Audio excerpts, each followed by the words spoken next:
The plans that were discovered on Ramzi Yousef's laptop from the apartment fire in Manila seem to have been broken down into 3 phases, with part of it incorporating an assassination on the Pope while visiting the Philippines.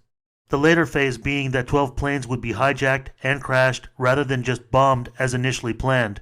7 of the flights would be departures from Asia, while the other 5 flights would be departures from Honolulu, LAX, San Francisco, Chicago O'Hare, and JFK in New York.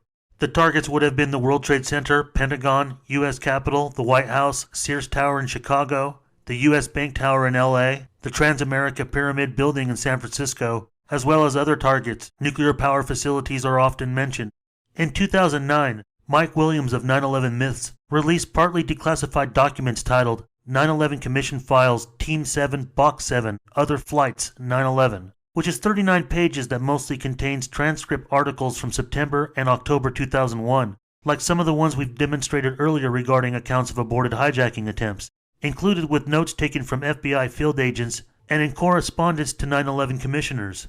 But on page 5 there is a chart titled Suspect Aircraft of September 11, 2001, which labels 11 commercial airlines flights included with the 4 official 9/11 flights, also labeled as the original route for each flight, as well as where it was forced to land, with each airport abbreviated in flight code. Also charted is the status of the flight and abbreviations for communication centers who reported on the few flight incidents. However, there are 2 of the flights that have no indication of where its departure and destination is at, only where it was grounded. Aside for the 4 official flights, the flight that's charted on the 6th row is clearly identified as Delta 1989, which departed Logan, as we've covered in this film earlier. But the other 6 flights do not seem recognizable.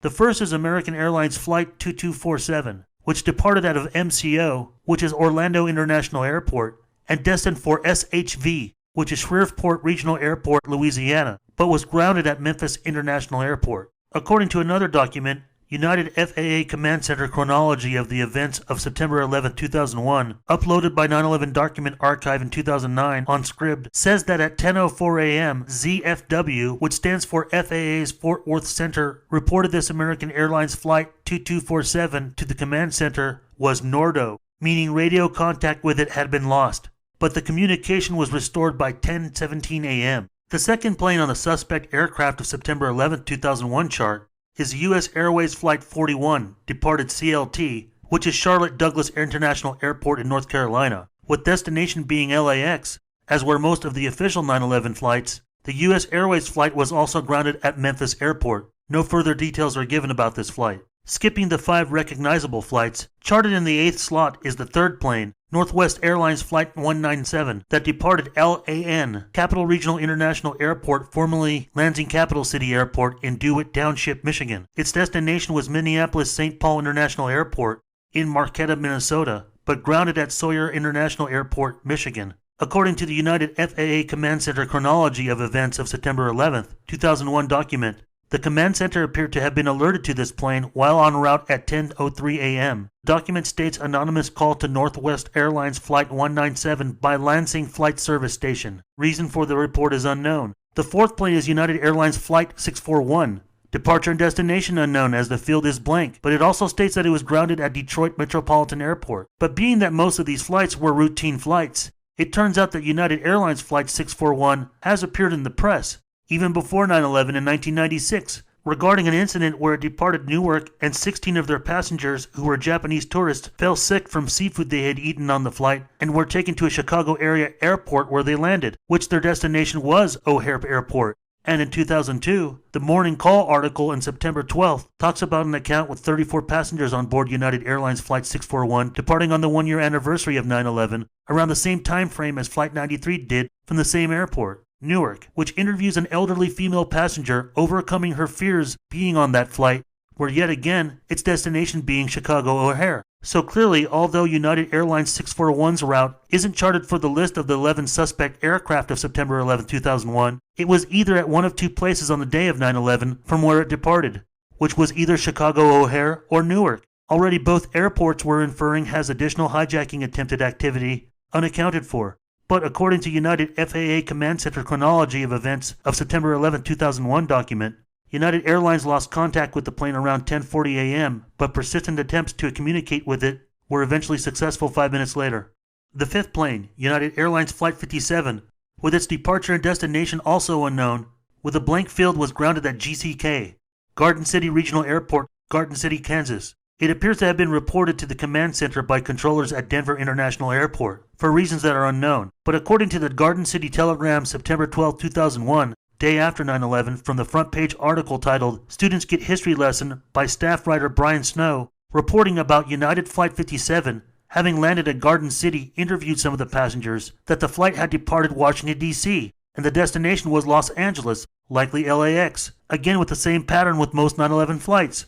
Although having departed from D.C., it's also likely to have left from Reagan National Airport rather than outside in D.C. and Virginia, at Dulles Airport. But it did depart around the same time the plane that struck the Pentagon, Flight 77, did at 8:10 a.m. The Garden City Airport, which was small and not equipped to service large airliners, had the passengers remain on board for more than an hour, as police and fire department showed up at the scene to raise their ladder from their truck to unload passengers. The only other interesting details noted in the article is that all the passengers had to get screened due to where the plane had departed, and that 4 of the passengers were Secret Service agents that needed to return to D.C. immediately due to the attacks. The sixth plane was another U.S. Airways Flight 633, which departed Philadelphia International Airport, with a destination unknown, but according to United FAA Command Center chronology of events of September 11, 2001 document, it says it was headed for Las Vegas, but it was grounded and returned back to Philadelphia International Airport, and at 10:55 a.m., controllers at Philadelphia International Airport reported they had lost the flight. The Command Center chronology indicated the plane subsequently landed in Philadelphia at 11:14 a.m. This chart is one plane shy from a dozen to fit with the Bojinka plan, but aside for Delta 1989, the other 2 Logan flights that were reported and mentioned earlier are not listed, though the transcripts of the articles are contained within the 9/11 Commission files Team 7 Box 7,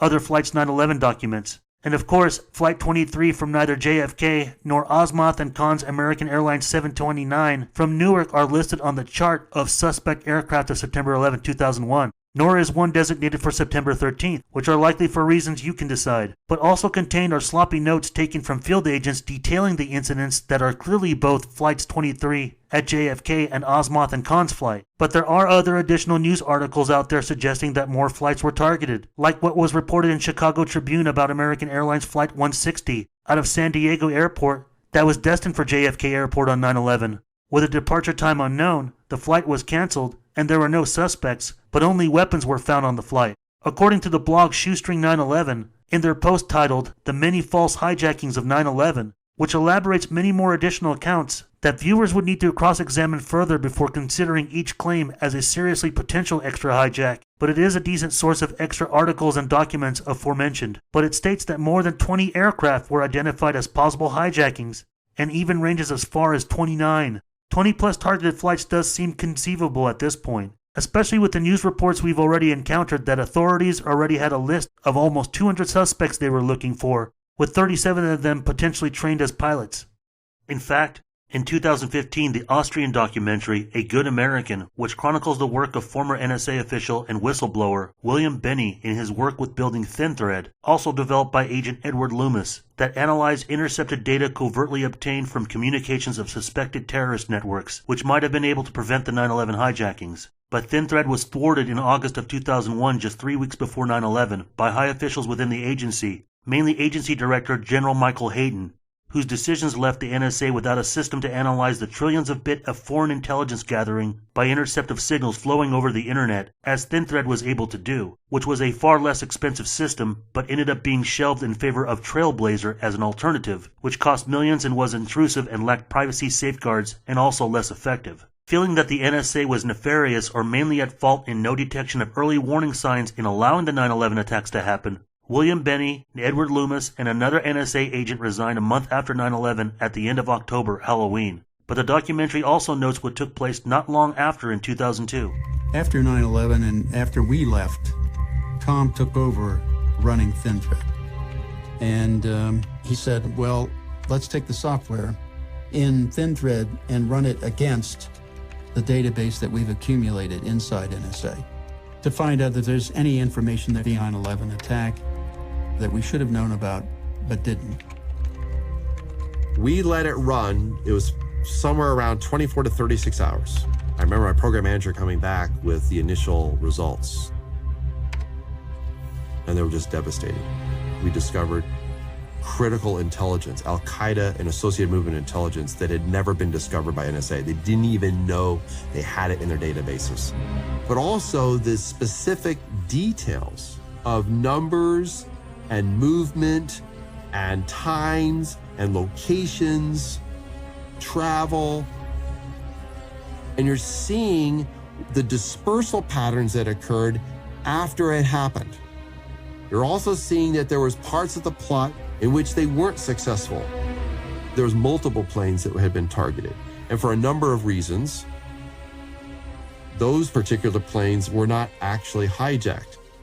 You can imagine the horror of realizing what had not been discovered and the confirmation of what was known, sitting in these databases. What if this was discovered prior to 9/11? We had the information in the databases. Obviously, the claims made in this Benny documentary in regards to what was discovered within the NSA's aborted Thin Thread program after 9/11 only supports our film in that the 9/11 attacks was supposed to be a maximized version of the Bojinka plot, Continental as a Trojan horse, as it vindicates exactly what all these news reports and stories we've laid out taking place right after September 11th, which were incrementally buried throughout the mainstream media and local press.